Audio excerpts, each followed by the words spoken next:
venons à l'église, mais ce n'est pas l'église qui nous sauve. Ce qui nous sauve, c'est notre nouvelle naissance.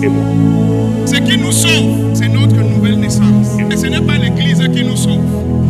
Venir à l'église, travailler à l'église, travailler à côté du pasteur ne veut pas dire que tu es né de nouveau. Ils ont des titres pasteurs, ils ont des titres enseignants, ils ont des titres leaders, ils ont des titres diacres, ils ont des titres chefs de groupe, ils ont des titres présidents, ils ont des titres donateurs, mais ils ne sont pas nés de nouveau. Il dit que c'est le jour où la vie de Dieu vient en toi. La nouvelle naissance, c'est ta capacité à accepter Jésus, confesser Jésus de ta bouche comme ton Seigneur et Sauveur et de croire de tout ton cœur que la vie de Jésus va devenir ta vie à partir d'aujourd'hui. La confession, ça ne veut pas seulement dire j'ai accepté Jésus. Confesser veut dire à partir d'aujourd'hui, je reçois Jésus et j'abandonne mon ancien comportement. Plusieurs personnes, parce qu'ils viennent à l'église, ils disent qu'ils sont nés de nouveau. Non, tu appartiens à une église. Écoutez bien ce que Jésus dit ici. Jésus dit tout le monde qui est né d'une femme, qui est né d'un homme, même si tu es gentil, même si tu es bon, tu es un pécheur. Parce que tu es né de quelqu'un qui porte le péché, automatiquement le péché en toi. Il y a des gens, même s'ils veulent changer, ils n'arrivent pas.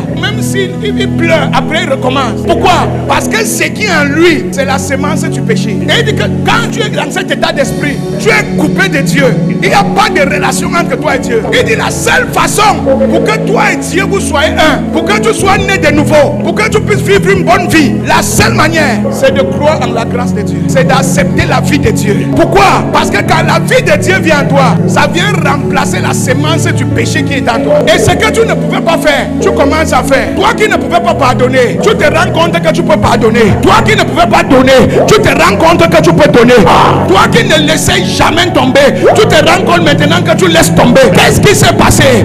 La vie de Dieu que tu as reçue, la vie de Dieu qui est entrée avec toi, est venue avec une force. Et c'est la force là qui te permet maintenant. Mon frère, quand on t'entend parler, il y aura l'amour dans ta bouche. Quand on te voit réagir, il y aura l'amour dans tes réactions. Quand on te voit faire, il y aura l'amour dans ta manière de faire. Mais quand la sémence de Dieu n'est pas encore en toi, tu crois que tu peux tromper tout le monde. Tu crois que tu es habile et tu te couches, tu dors. Pourquoi tu dors? Parce que tu n'as pas encore rencontré Jésus.